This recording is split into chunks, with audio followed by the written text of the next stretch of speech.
We want to talk very generally about what we see as the way things operate today, how we can improve them, but we also want to have this as a dialogue with the office, with the audience. With that, let me start with you, Ken, and talk about, you've been involved in this, you're the head of services acquisition for the Department of Defense.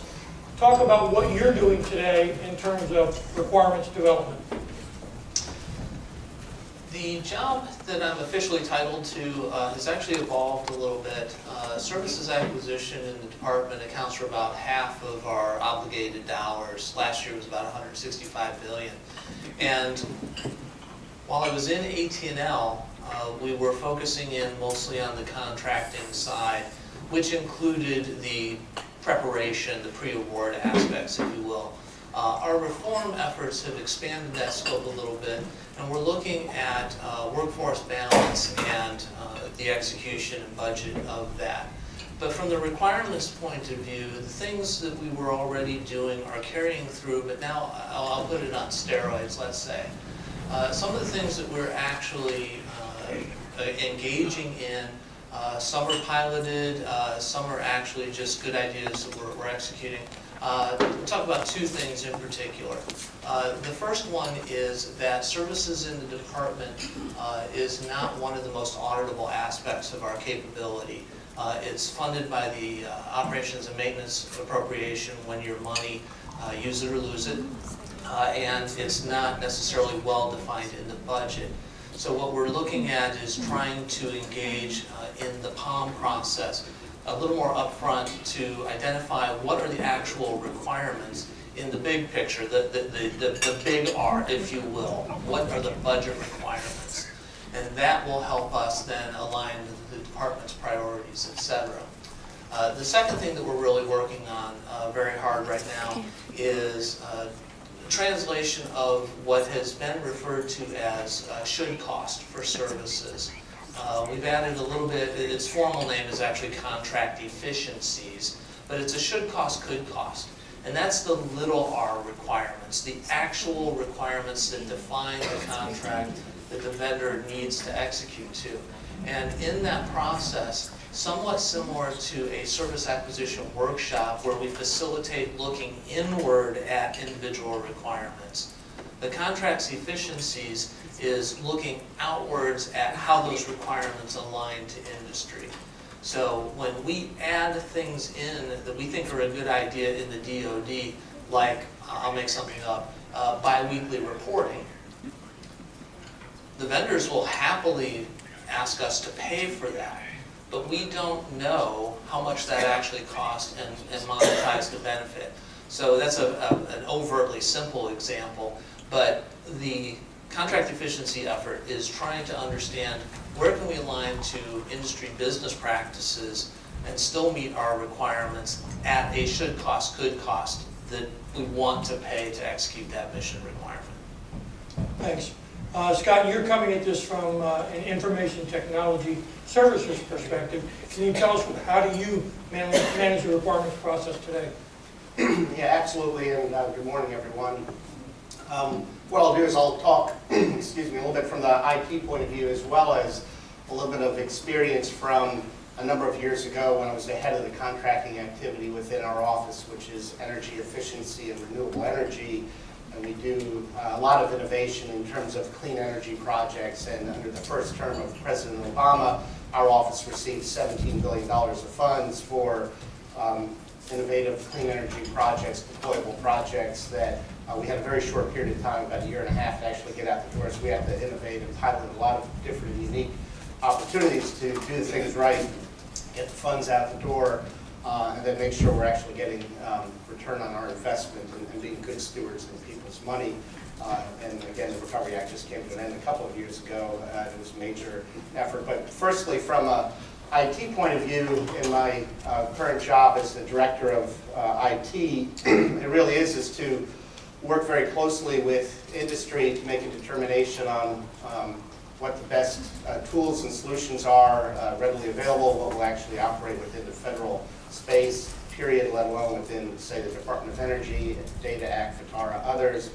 It's certainly as well as to better understand what it is we're trying to achieve within our office of EERE, we're just one office within many of the Department of Energy, but we also rely upon corporate tools, corporate systems, other systems within the federal government. We need to make a determination on how best these interact with one another.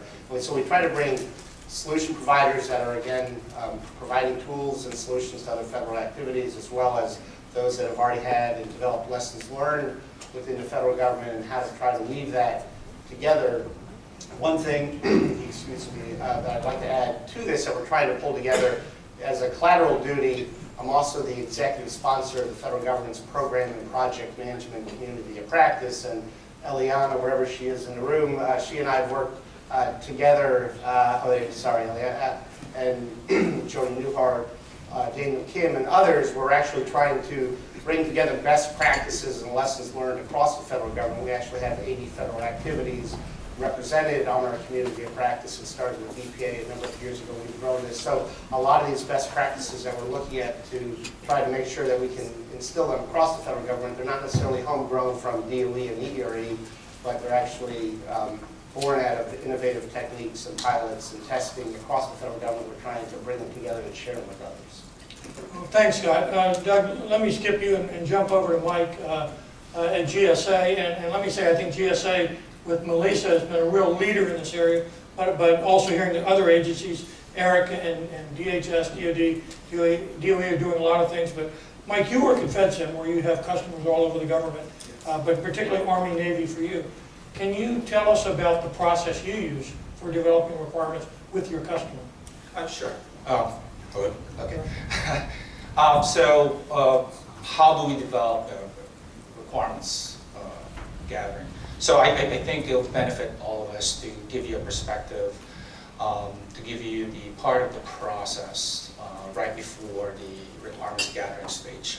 I don't know if you guys are all familiar with the FedSim process, so let me just share this with you. The government agency normally exposed to one of three reasons why they need to determine whether it is best procurement approach to ask for assisted acquisition services, among many, of course. The first one is maybe the contracting shop, the generic contracting shop, does not have enough manpower to do the workload that they currently have. Second, they might have a normal personal workload, but there is a sudden increase of work that are just coming in. We call that the bow wave.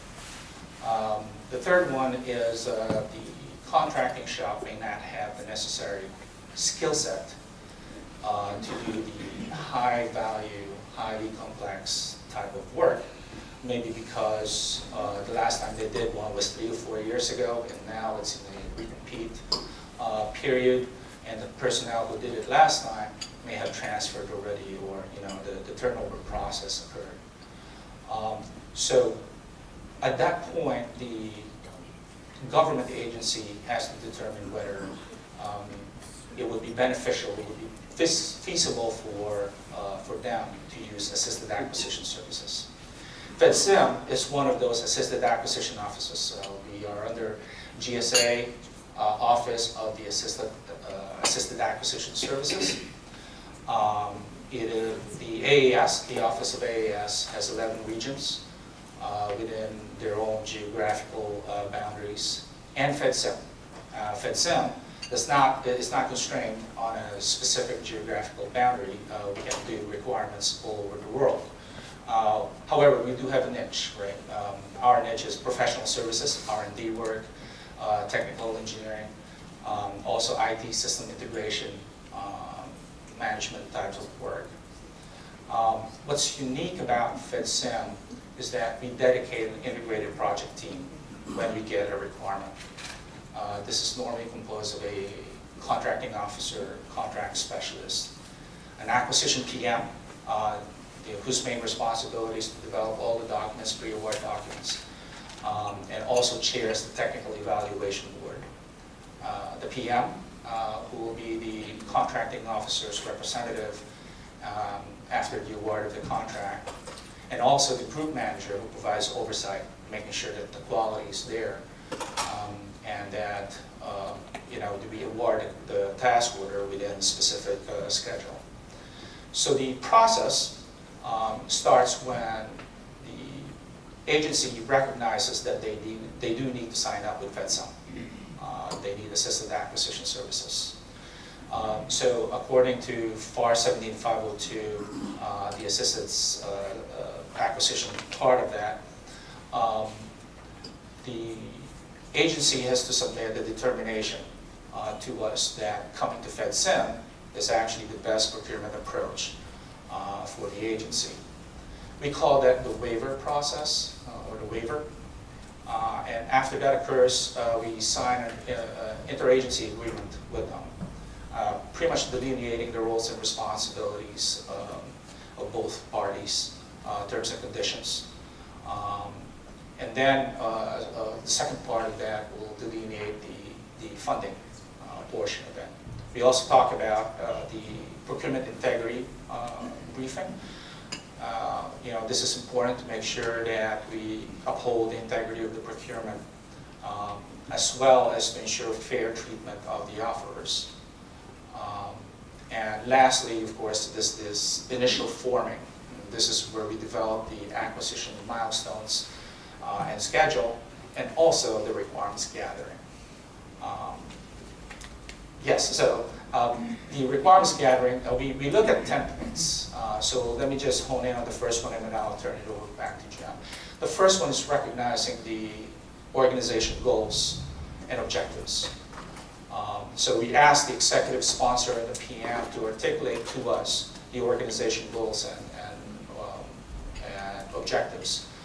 This includes the strategic goal, the immediate, short-term, long-term goals, and also whether there are any dependencies within the organization.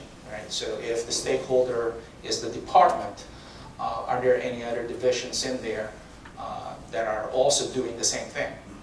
So we're checking all of that dependencies in there. So that's the verifying and validating what the organization goals and objectives. Thanks. And Doug, you probably have the best title here this morning, Senior Director of Business Analysis and Requirements. Do you want to tell us what you're seeing in terms of how agencies are managing this process? Yeah, and I think the senior is probably the gray hair aspect of things. But first of all, I think the idea of a requirement is evolving quite a bit. So Michael touched on some interesting parts of requirements, strategic requirements. A mandate or legislation is also a requirements document that people are beginning to trace to. And then, of course, in Scott's group, you have people who actually develop IT solutions, and they have requirements that are functionally driven down to the very, very low levels. What we're really beginning to see as a trend is the idea of making sure we link those from the very high level all the way down to the very low level. So we have an end-to-end requirements approach that allows us then to be able to trace the decisions that happen along the way and some of the appropriations that we put against those types of requirements to make sure that they're performing correctly. So this type of trend of end-to-end requirements management is coming about in a lot of the leading edge organizations, partially due to necessity. They need to be able to show that they're providing the taxpayer or the other stakeholder value for their money. And as complex as government organizations are, that's really hard to do. And it takes an enterprise platform to even just manage the requirements to make them work. So I would say that in terms of the trends that we are seeing is the idea of this end-to-end requirement. A requirement is much more than just an acquisition requirement. It could be a strategic or program requirement. It could be a very deep functional requirement, but they have to be tied together. The second thing that we see as a trend, actually was touched on by Mr. Bloom, was that he mentioned the term critical thinking. So we have requirements that are there, but what we're also seeing is a growth and a need for the critical thinking that's going to drive innovation. And that in government has been a tough thing because it's risk averse group that you're working with, right? So being able to use the right types of techniques to be able to get the true requirements from stakeholders, not just what they say, but what they truly need, and understand and quantify that, check it with industry at reverse industry days or just fact-finding gathering. It's just the right thing to be able to do up front. So that's the second thing. And the third thing is the embracing of best practices. There's the International Institute for Business Analysis, which is the group that actually charged with coming up with critical thinking methods to drive requirements. And of course, there's architecture, which is really mandated within government. It's an excellent source for the impacts that you actually have this on enterprises. So that third emergence of those two different industries are also taking a very big positive impact on requirements. I think those are all great suggestions. And by the way, I love the reverse industries days. Melissa did one yesterday. Mitch Winings of Treasury has one coming up. It all started at DHS. And I think those are great because I think what you all been talking about is process.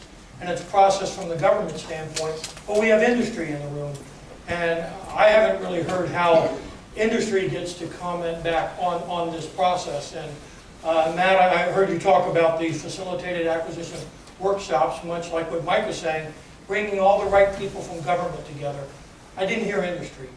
And I think that's something that I would like all of you all to talk about is when you're looking at trying to develop the requirements, the acquisition strategy, as you all were talking, Matt was talking about, and Ken was talking about finding out those cost drivers and finding out what the art of the possible is. Let me be a bit of a protagonist. I've never had a problem with industry writing a government statement of work.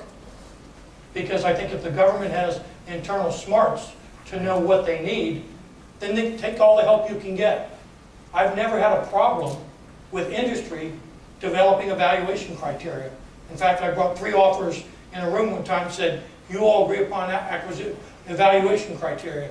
They said, here's 90% of it, the other 10% we don't care. We agree on this 90%, and that's what we used because we knew it was the right thing to do, and they were okay being judged by that. So I guess where I want to be really the protagonist back to you all is, as you're trying to find out those cost drivers, how during the requirements and evaluation process, strategy process, how do you engage industry?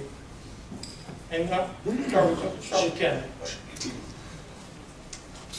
I view that as two sides of the same coin, and I hadn't really thought about it in that kind of context from the evaluation aspect, so I'll save that one for a second. For the requirements development, reverse industry days are really coming on. We're trying to take advantage of them more in the DoD as well. The second thing that goes along with that is certainly the communications, but also the business intelligence. Having the smart people on the inside understand the industry as well as the industry understands itself and the government has been a real challenge for us. And we're trying to develop that skill set under the auspices of category management because I think the CM structure provides that business intelligence and leverages data management as a tool, as Matthew mentioned. So there's that.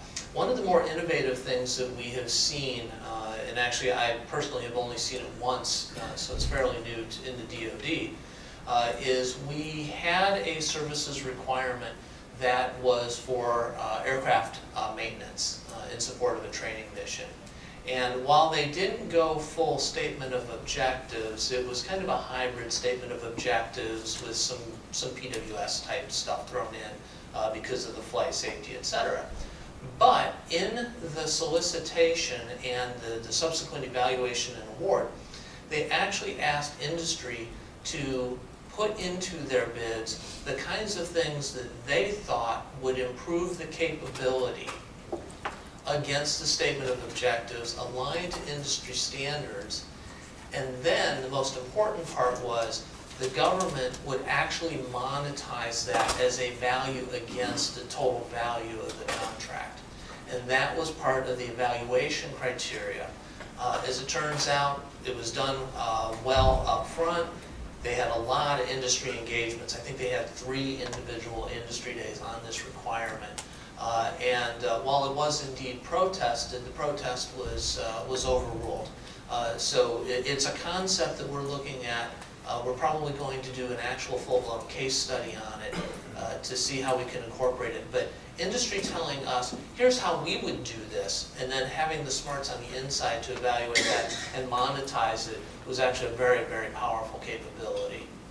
But again, having industry write those evaluation criteria, not something I'm yet comfortable with, but I'll have to give that some more thought. Well, and by the way, on that one, it was a maximum $10 billion procurement, 3 bidders, no protest. We involved them all the way, and they were very happy with the process, so it can work. Scott, in terms of how you look at engaging industry, how do you do it? What we do, again, I'll speak broadly from an EERE point of view, not just an IT point of view, to put this in some amount of context. Within our office, we have 11 different technology programs: our solar program, our wind program, our geothermal program, our buildings program. It goes on and on. It's all around energy efficiency and renewable energy. And so each one of those programs, they have industry days with industry and academia and our national labs, where we come together and look at requirements of ongoing projects, requirements for future projects. We take into consideration, certainly as mentioned earlier, authorization and appropriation language in terms of what some high-level strategic and administration goals are. There's certainly going to be more room for partnering. Perhaps we can do a better job of getting the word out to a broader audience, but I think we are doing a fairly good job there. Another opportunity that I think is to some degree missed, but and perhaps it's because of the way it's kind of framed, and all this information is available on our website on due.eere.gov.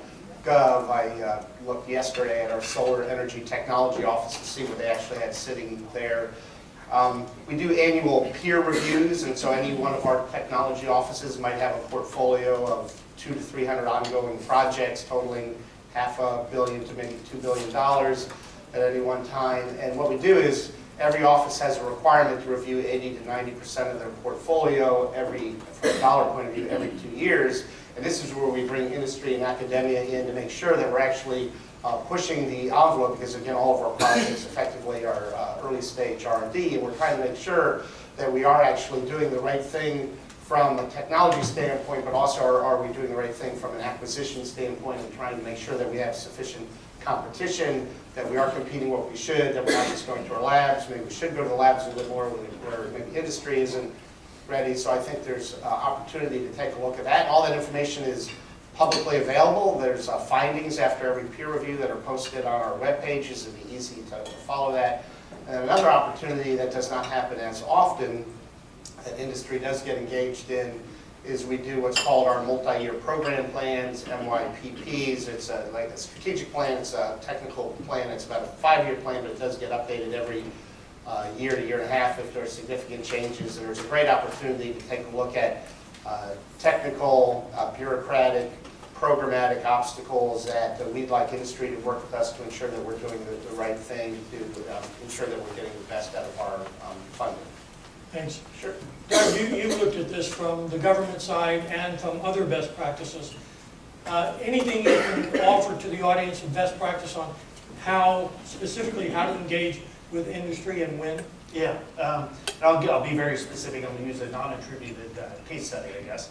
So it was in defense context, just to leave it at that. But and I'll mention that for reasons later. But what we tried to do in working with them, and really it was them that was doing a lot of this work, is they started by understanding what they needed to do to change. So there was a fair amount of requirements development work done up front. Good critical thinking, process analysis about the systems and infrastructure, about the people. They did what's called .NOPIA. I don't know what feels familiar with that, but it's a way to look at all the aspects of the proposed change through the different paradigms that you work through. And what we were able to pull from that is not only a good sense of scope, but we also got pain points and opportunities for innovation from the people that do the work. So that information then was requirements. There were requirements that the government knew before they entered into the procurement process, the acquisition process, to be able to get there. Then they engaged with different industry partners to learn what was out there. And those are features that they could actually then fold into the design of the solution and then award based on that. The nice thing about doing that is by knowing what you want so well and clearly, you can make good, strong choices that avoid some of the protest issues that would be in place. The other thing about it is the cost of delivery is pretty well defined. In this particular case, they were within 10% of actual delivered value of the full service solution, which is pretty amazing. And it's not that it can't always be that way, but the idea is getting a very clear understanding up front and then inviting industry when you know exactly what you need to do and what innovations you'd like to have. And those are clearly stated in your mind. And then you invite industry in to help you with those ideas, and then come up with some great, great ideas to help out. And that's really, we also see that on the commercial side, in commercial industry, as a best practice. They're a little bit less encumbered by risk, so they're able to get involved. But they do this testing that was alluded to by Mr. Bloom earlier on. They actually test value propositions and proposals. So the testing isn't something that is done once the solution is about ready to be roughed in. They start testing when there's an assertion made in a business case. And that's testing for them. So it's a good idea to be able to pull that in earlier, and they can use industry partners as a tool for that as well. Mike, do you want to talk about the GSA perspective, how you engage industry and when, and specifically, what would be your process you would normally use to engage industry? Yes, thank you. So we illustrate that during requirements generation, we engage with the client first, making sure that we understand what they need, and the rules and regulations that they have to adhere to. Once we have that, identifying the challenges, what they think success is, identifying those metrics, we develop the documents for them. So we need them as SMEs to communicate with us, but we're not tasking them to generate any documentation. So part of that is engaging with industry. So the first thing that we do is, whether it's contractor or government official, we engage with SMEs for that particular requirement. Second, once we identify the work, we release a list out to our industry partners, basically the pipeline, telling them what the opportunities out there. Also, if we have the waiver signed already, then we put estimated schedule dates, schedule months out there for industry, so that they can engage amongst themselves and start this conversation about, should we bid? What is this really? And then we do industry days. The reverse industry is more on FedSim reaching out to industry folks on a one-on-one basis. But industry day is certainly an opportunity for our industry folks to understand from the client themselves what the requirements are. The next part of that will be, I don't want to say unique to FedSim, but certainly something that we do very well, is due diligence. We send out documents out there, probably the draft Section C, the Statement of Work Performance Work Statement, and Section H, the special costs requirement. And sometimes, if it's possible, if we build it up a little bit more robust, a draft of the Section L, the instruction, and the instruction for their proposals.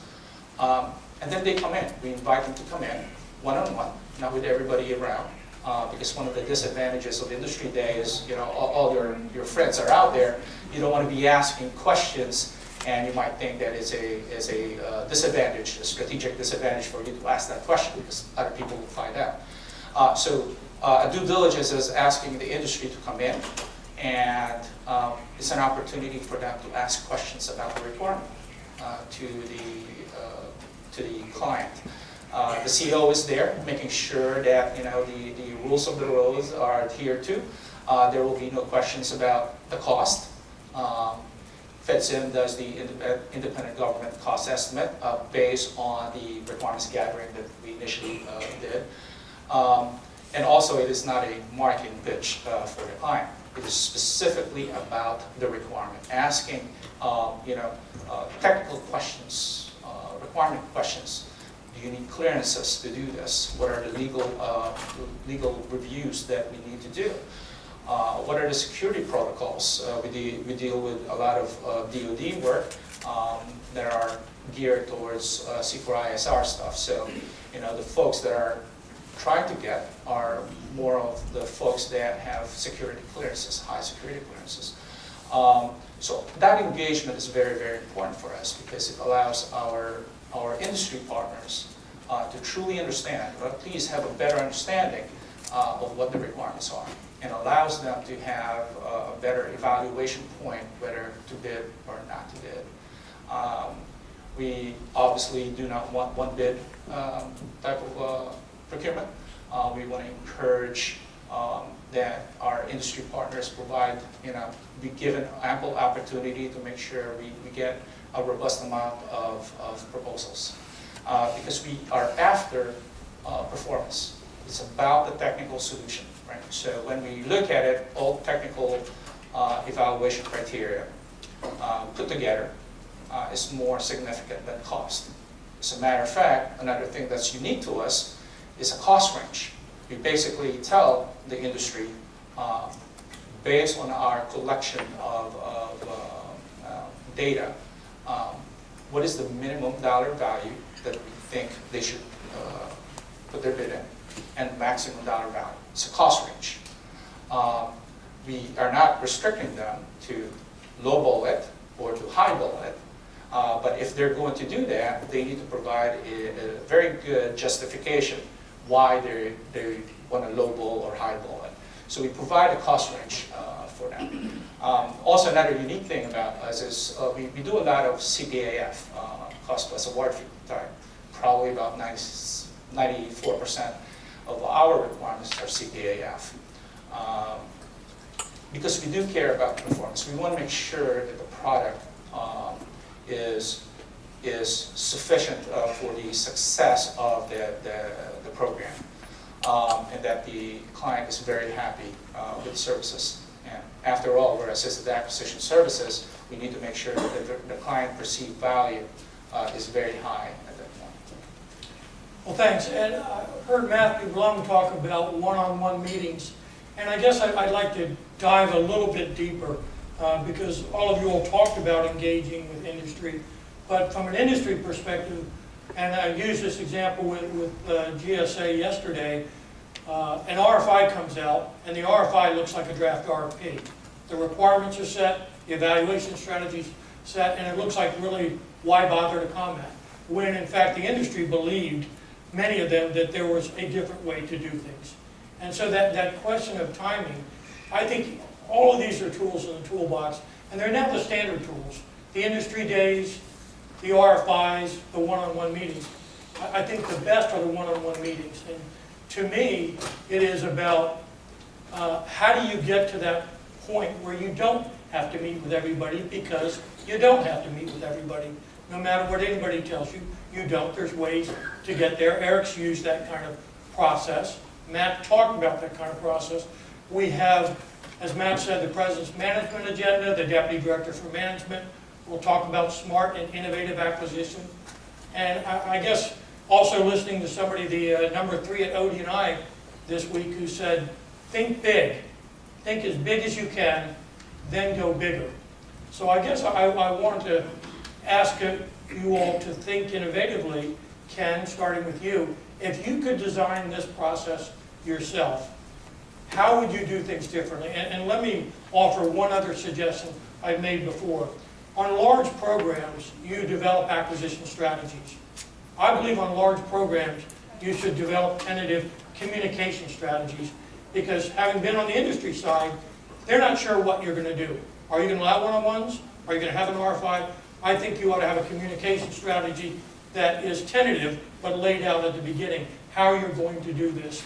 So I guess I really want to come back to, Ken, if you could do this, create it totally out of whole cloth, and also answering the question about how often do you use one-on-ones, and when do you use them, and at what point in the requirements development process, because as you talk about developing requirements, you can have the government experts get together, and then you find out through a series of iterations with the industry what you can really afford, and what are those cost drivers. So if you would mind thinking about how you would do this, if this were your company, how would you do it? And also, do you use one-on-ones, how and when? The tough part about it is, if it were my company, we would not be constrained by the same set of rules we've got now. So we can't just throw that out. If we were going to do so, that would be a complete retooling of everything that we've done over the last 200 years. And some of those things are very positive things that industry doesn't have to worry about. So I don't want to throw out the small business or disadvantaged requirements, because we're an engine of economic capability in the United States. So I'll focus it in a little bit more on what we can do within the government. The big thing for me that I would love to see, and we're advocating, is to get out of the business of specifying. And that is driven by my historical, I've been around a long time. We used to use the mill standards. And we didn't have to really think about it because it was already in a document. We got away from those and there were some growing pains. So now we do this PWS.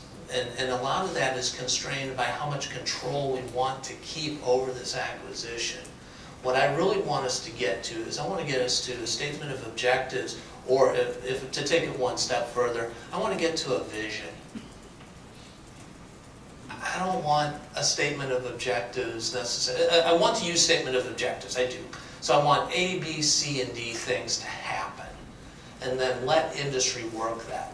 What I really want to be able to get to do, in answering the true fashion of the question, the true intent, is I just want to put out a vision. Here's what I want to do. Here's what success looks like. And then let the vendor base, let industry tell us about, okay, if I were going to do that, I would divide it into these bullets, A, B, C, and D. And another company might be Q, R, and S, and there might be one that say, no, it's not even numbers or letters, it's numbers, it's 1, 2, and 8. So that makes us smarter in getting to that. For your point about the individual discussions, I think that if we were going to cut it out of that whole cloth, individual discussions would become less necessary because we would have a better understanding of the industry capability through category management, through market intelligence, business intelligence, and the actual execution of those requirements that came before us. So I think we should take more advantage of the one-on-ones. But I also recognize that two things influence that. One, it's a finite resource.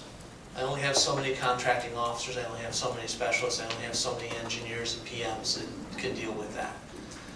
And the second thing is, one-on-ones, while beneficial, is a fairly old concept.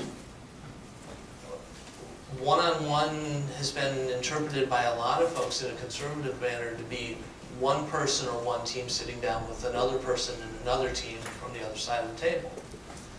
Technology, communications, the capabilities that are being brought to bear in what is already the second decade of the 21st century make one-on-ones in that interpretation, in my mind, an outmoded concept.